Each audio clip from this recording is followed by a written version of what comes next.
Lights go down, the stage is set. Stories rise, we won't forget. Voice is strong, our culture's hard. From Dundas stage, the stories start. Curtain up, let history may sing. Dreams take flight on golden wings. Past and future take their bow. This is Dundas, starting now. The lights dim. What does Dundas mean to you in one word and why? We just said family. Family. The curtains rise. We want to just provide a platform for people to just push their imagination to the limits. And a nation remembers who it is. What Michaella and I are really focused on is legacy building. The lights dim. The curtains rise. And a nation remembers who it is. Welcome to Curtains Up, the Dundas Story, a podcast documenting the history, the heart, and the future of one of the Bahamas' most treasured cultural spaces as it reopens the doors to the public. This isn't just about a building. It's about identity. It's about voice. And it's about legacy. Welcome back to another episode of the Dundas Story. Today we are speaking with someone who's played a pivotal role in stewarding this theater through one of the most important chapters. As the co-founder of Ringplay Productions and Shakespeare in Paradise, he is someone who's deeply involved in the renovations and the reopening of the Dundas. He brings both vision, creativity, and dedication to preserving Bahamian theater. Join me as we go behind the curtains to hear about the journey from Mr. Philip Burrows. Hey, Philip. Hello. How are you doing? Pretty good. Philip, why I thought you was a Bethel? Because I'm married to a You're band. married to Bethel, okay. That will do it. Sorry, Nico. Welcome. I want you to just tell us more about Ringplay Productions and how long has it been managing the Dundas? Oh, well, Ringplay Productions took over management of the Dundas, I think, in 2014. The chairman at that time was Teresa Moxie Ingram. And we had a very strange incident that happened in the Dundas yard. We got a call one afternoon from Travis Cartwright Carroll to say, we understand, he was at The Guardian, that there is a dead body in between the two buildings at the Dundas in a car that has been set on fire. Okay. And so we all dashed down, we came down, and in fact, that was the case. And the police was here, and we got into the theater after a long period of trying to find the keys. Betty was not well at the time, and she couldn't find them. We finally got in, and that evening, Teresa came to me and handed me the keys to the Dundas. And I said, what are you giving me these for? And she said, you guys need to do this. I said, hold on a second. Let me go and write an agreement that is legal and that's something that we can look at, and I will pass it on to our lawyer. Okay. And he'll have a look at it, and then we can see where we go from there. Oh. And it was a Friday morning. I went to Sojourner Douglas College that she was running, and we signed the paper, and that Sunday I came into the Dundas with a measuring tape and my iPad, and I designed the black box. Wow. And then we moved in 2014, first production you were in. Yes, For Colored Girls. For Colored Girls. And that was the beginning, and thankfully we had the black box because for the past 6 years, we have had no access to, no performance access to the Winston V. Saunders Theater. Yes. And that is where we are now, and we're getting ready to finally reopen. And how does that make you feel that you're finally reopening after 6 years of silence? It is incredible because I think, we just didn't know if it was how it was going to happen. Yes. What happened was we did a production. I was directing a production called The Foreigner. We were to open in 2 days. And we got news that the country was being shut down. Yeah. We had built the set. We have an ad running on Facebook and on YouTube. We had the costumes, we had everything in place. And we Everything. said, well, we actually had to build an extension of the stage because we needed a trap door for the person to climb through. And we had to close. And interestingly enough, we shut the doors on the 14th of March, 2020. 2020. And the first public performance coming back will be on the 14th of March, 2026. 6 years to the Yes. day. And it's Gunboy's Rhapsody. Rhapsody, Dr. Ian Ian Strawn. Yes, okay. So the renovation process is, what happened was after the pandemic, we were closed for 18 months. The theater, everything, black box, main theater, everything was closed. Shut down. And we were the last people to be able to get back in. The government had allowed Fusion to open, had whatever. We were told that we could not open. We couldn't have public performances. And we finally got in. And our first public performance was a play that I wrote with Patrice called Competent Authority. Competent authority. Beginning enough about the whole pandemic situation. Yes, yes. And You opened it in the black box. in the black box. In the black box, okay. And so for the next 6 years, we did a whole year of Bahamian theater in the black box. In the black box. We did Shakespeare in Paradise for those 5 years actively that we were closed. Yes. And so it wasn't until the government of the Bahamas, for the first time ever, gave money to the Dundas for the renovations. Because when we grants. walked into the theater in 2022,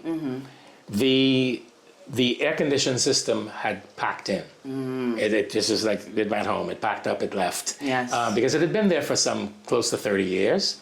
And you can't, there's no air coming into that building. Yes. Because there are no windows to open and whatever. So we could not bring an audience into that space. Yes. So we had to look and see what it would be to get a new AC system put in there. And we didn't want to just put in some blowers and whatever. We wanted something that would last. We wanted something that would be economical.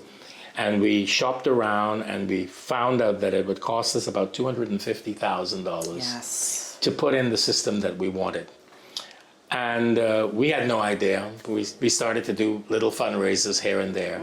But then with a great push from Ian Poitier, who worked in the office of the Prime Minister, the government gave us a grant of $340,000, which Yes. allowed us to not only put in the new AC system, but to pretty much redo the black box as well. Yes. And do all these renovations so that from here on in, there's still plenty of work to do. Yes.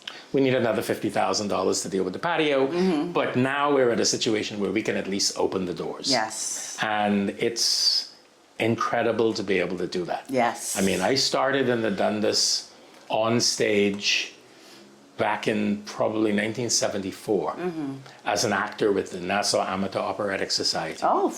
And I was on stage and I came back home from acting school in 1981. 1981. And for 17 years, I was the artistic director of the Dundas Repertory Season in the Dundas before I went off to teach theater in Canada at Lester B. Pearson College. Okay. So when I came back in 2000 was when we established Ringplay Productions, and in 2009, Shakespeare in Paradise. Paradise. Okay. Okay. So would you say that the funding was probably the biggest challenge for the renovations, or what was your biggest challenge? Oh yeah, no, getting the money to do it. There was no way we could have done it without it. the assistance that we got. Okay. We had been looking for funds. We had been asking governments over the years, and this was the first time that they saw the need. They saw the fact that the Prime Minister said that his mother attended. The Dundas used to be a training center for domestics. The Dundas used to train all the hotel workers and the maids and stuff back in the day. And he said his mother was one of the people who got training at the Dundas. And so knowing the history, knowing he was a friend of Winston Saunders, and knowing the history and everything, I think that helped to see what the importance was of that. The fact that we keep a lot of young men and women off the street. Yes, yes. There's a lot for them to do. There's a lot of, to be involved, and it's where we're at right now moving to that thought, is that what Nicolette and I are really focused on is legacy building. Because we created something called Short Tales. And Short Tales is sort of like a learning ground for writers, for directors, for actors. And why this is because for 17 years I was artistic director. The theater was moving, the theater was built, the theater was running. I got a job in Canada to teach theater, and when I left, the theater pretty much died.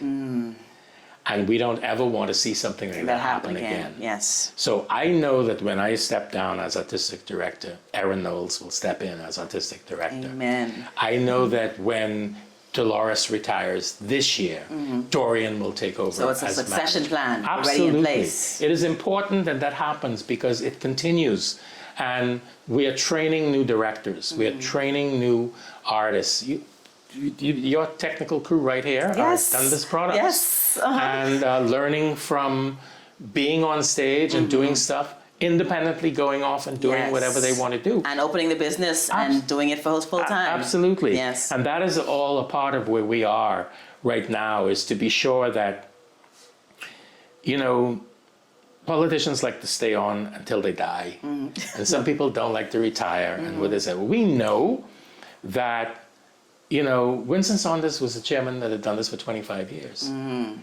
All right? And we know that we don't want to step aside. We will. We know we're going to. Yes. We'll pull back for a while, but before we do that, we need to be sure that people are in place. We don't want to be here in 80 going, I need to direct that play because nobody else can direct and whatever. Yes. I've been through that.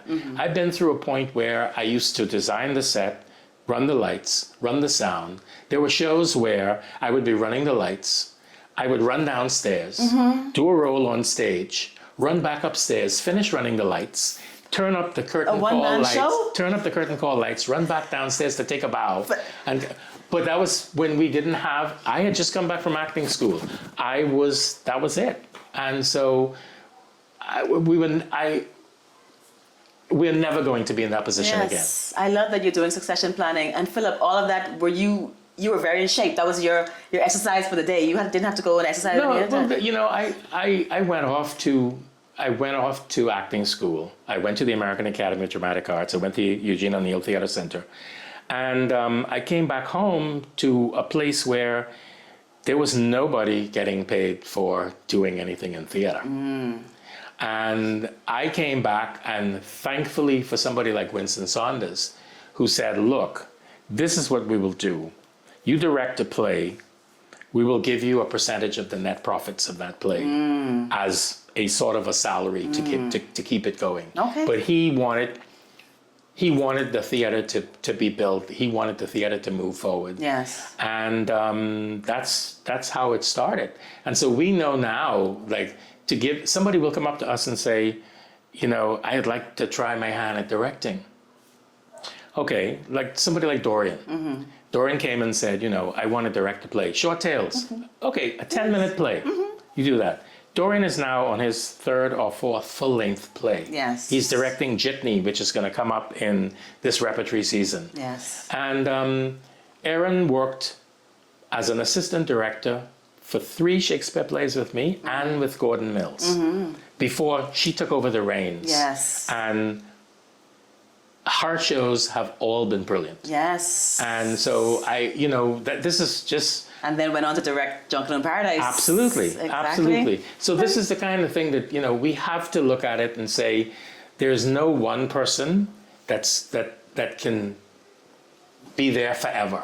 And we know it. We know, Nico and I both sit back and go, Yes. we're gonna push, we're gonna make sure people can do it, we're gonna let them do it. And then this is a community theater. Yes, it is. It's a family in a certain way, and you come and you come here, you spend that time, you do that production, you go back, whatever. You go off and do stuff for 3-4 years. You come back and jump in and do something.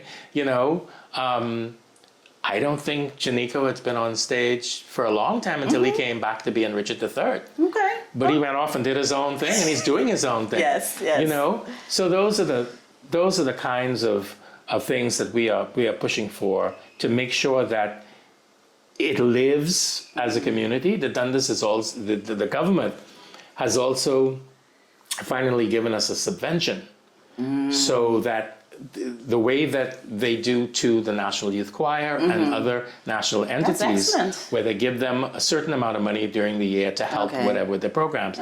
We are now on that track, which we had never been. All right. So during this whole process of the renovations and everything, we are now knowing that we're guaranteed to be able at least to pay the people who work here a salary. That's excellent. That's definitely excellent.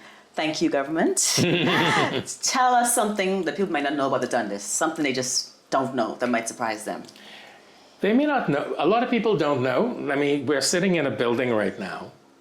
A lot of people know that the drive from Mackey Street to the theater is a pretty long drive. But what they don't know is if you take that same space and put it in the back, we have that amount of property going all the way back the other way. Seriously? So there is a whole back part of the Dundas that people don't know exists. Eventually, we have plans because we are supposed to build an amphitheater, which will be named after James Catlin. And we're supposed to build a 3-story building right at the back of the theater, which is going to be named after Michael Stewart, Sidney Brown, and Bill Pinder. Wow. And that is meant to be a rehearsal space, a performance space, offices, probably even a space where we invite people to come where they could stay. So a lot of people don't know about the back part of the Dundas. So they just feel it stops at the building. At the a lot of people because some people don't even know about the black box. That's what I'm saying. I don't think some people realize that the black box seats 80 people and it's behind the main Dundas. Yes. Okay. Yes. Wow. So I think that's probably the biggest thing that people don't know. They come in, they say, you turn around and say, look back there. You know, it was funny because Steel Magnolias took photographs for their publicity shots. And Leah sent me a note saying, the back of the Dundas looks so beautiful. And I don't think even people in the Dundas really knew. What we started to do was tell people you need to park in the back. And so they're starting to see that now there's this whole set of grounds. We can have an entire fair in the back. Exactly. It's an incredible piece of property. So that's one of the things that people probably don't know. So now you know, drive past the main theater, there's a black box, an 80-seat theater where we always have plays going on, and then behind that is a whole big space where there's going to be the James Catlin Theater and many more. So drive past the main theater. Right, because right now we're sitting in what used to be the caretaker's cottage. And when I first came to the Dundas, we had a caretaker called Mr. John, and he lived here with his wife and his 2 sons. And they were very much involved in lighting and other things in the theater. But this was a house. This is now where the box office has moved. This is now where we're recording this episode. And it's another building that nobody knows exists. Yes. So again.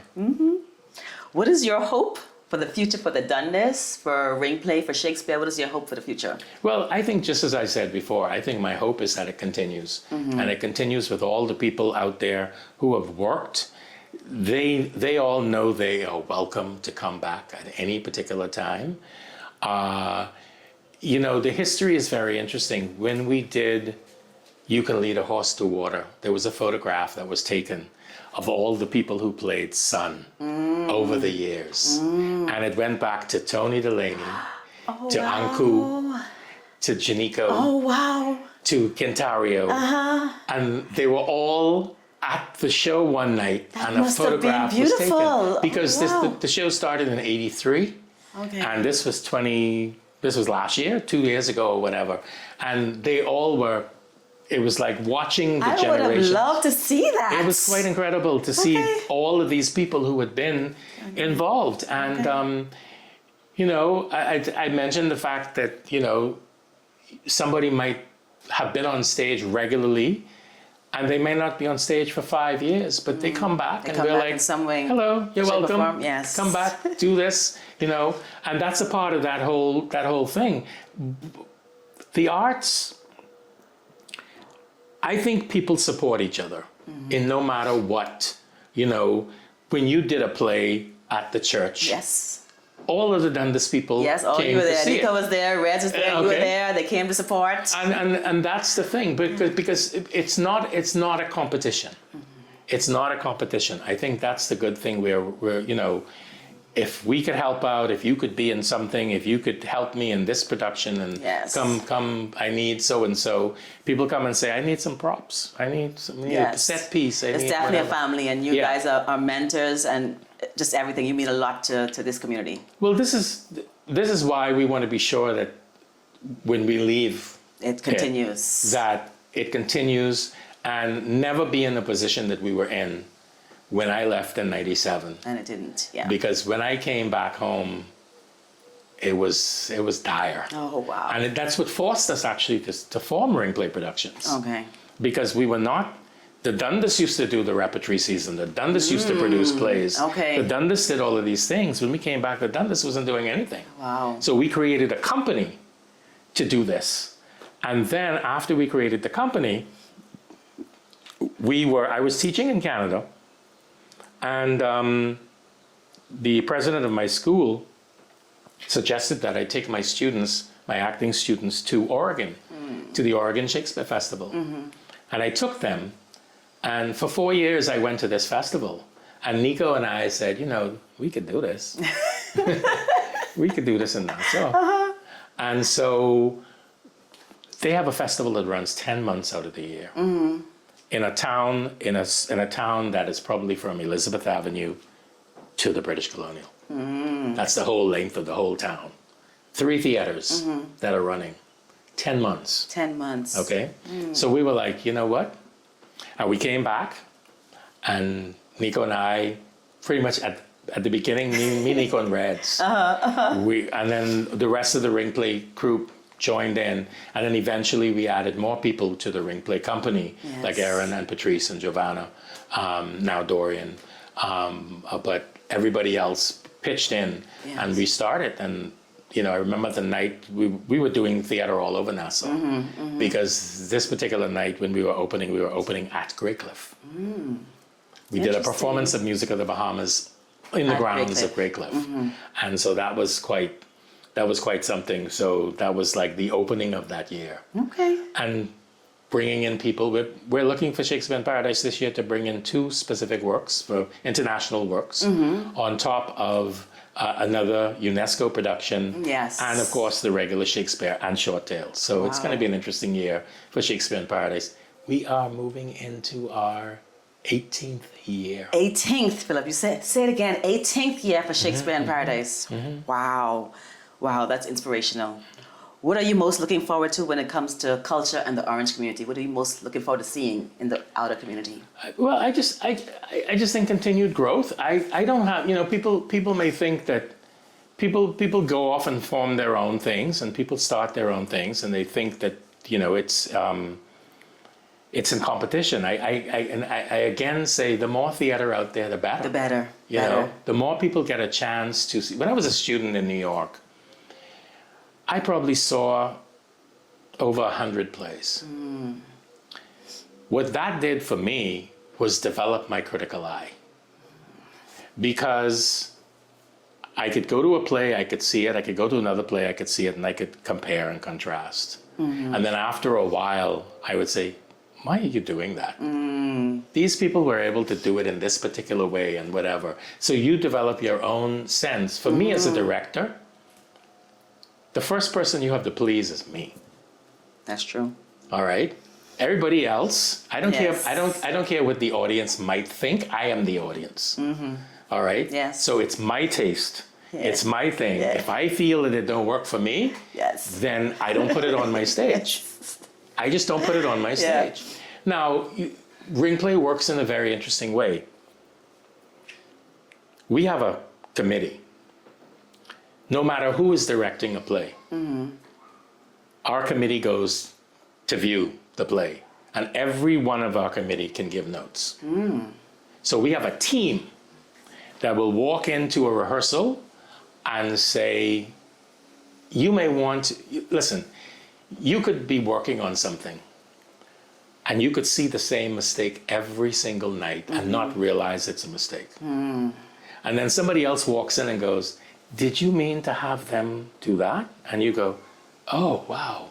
No, let's fix that. Okay. All right? Yes. And that's the creative team that we have. We just say, we tell the director, whoever it is, we tell the director, we're sending so-and-so. When we were doing the Year of Bahamian Theater, I went to see a play. And I went to look at the play and I said, this play is not going up. This play, you all need another week. We are canceling the opening of this play until you all get this sorted out. The debut, okay. And that is because we feel that we have a reputation. We feel that we have reached a particular quality of how things are supposed to be. Yes. And so we all look out for each other. Well, we could disagree. Yes. I mean, I could go into a rehearsal, Aaron can go into a rehearsal, and Aaron could say, yeah, and I'll say, no, that's fine. Yes. But that's how it is. That's like going to a movie and you say, oh, that movie was brilliant. Somebody else said, exactly. It sucked. Yeah. You know, but that's taste. Yeah, but the quality is always excellence, no matter what. That's it. Yeah. And so we continue to work that way. It used to be very interesting because two actors, Kentario and Sarah, when they heard I was coming to a rehearsal, they were nervous? Kentario was like... They were like, oh my God. Brilliant, though. No, that's fine. But they'd be like, oh no, Philip is coming to the rehearsal. Because they knew it was going to be just one of those nights. And so there's a group of people that... It's not that. It's that certain things, they know that I am going to nitpick. And I'm going to make sure it's at a particular quality, and it might be something that they're doing. Now, I could tell you, in both cases, the last couple of plays that I've been to, they've both been brilliant. But I remember back in the day, it would be like, oh my God, Philip's coming to rehearsal. Let me tell you a story. I think I was, Nicola has directed me many times, but at one time Nicola cursed, and I'm like, she cursed. I was like, oh, she ain't really cursed. You never been directed by Philip. Philip cursed. I'm like, really? Wow, okay. But that's what they always say. Well, but now they have said that I've calmed down. You calmed down, okay. You've calmed down. Quite a bit. Candy has said, child, y'all don't know Philip. But the thing about it is, it's not because of anything other than the fact that the actors have become more professional. Yes. The actors understand. The actors don't play around like they might have used to before. The actors know what's expected of them. And they come in ready. And so they come in a professional way. Yeah. There are certain people that will come to audition and I will say, they can audition as much as they want. I won't be casting them. And they would know why that's the situation. It's either because they don't come to rehearsal or they whatever. And we have a saying, it comes from Nicolette's grandmother. And the saying is, they drop their candy in the sand, and all the oceans of the world can never get that clean. What does that mean?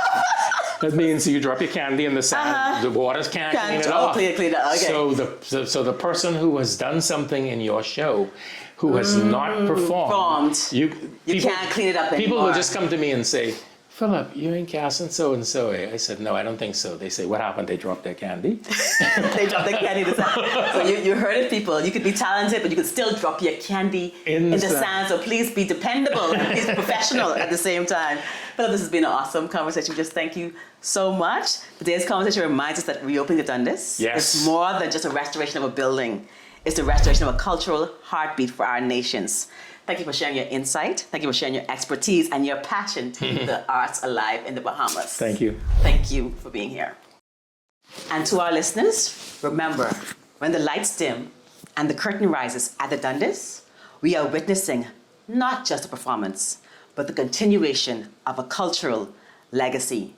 I am your host, Michaella Forbes, and this has been Curtains Up, the Dundas Story, because every time the curtain rises, our story continues. See you next episode. We won't forget. Voice is strong, our culture's hard. From Dundas stage, the story start. Curtain up, let history may sing. Dreams take flight on golden wings. Past and future take their bow. This is Dundas, starting now.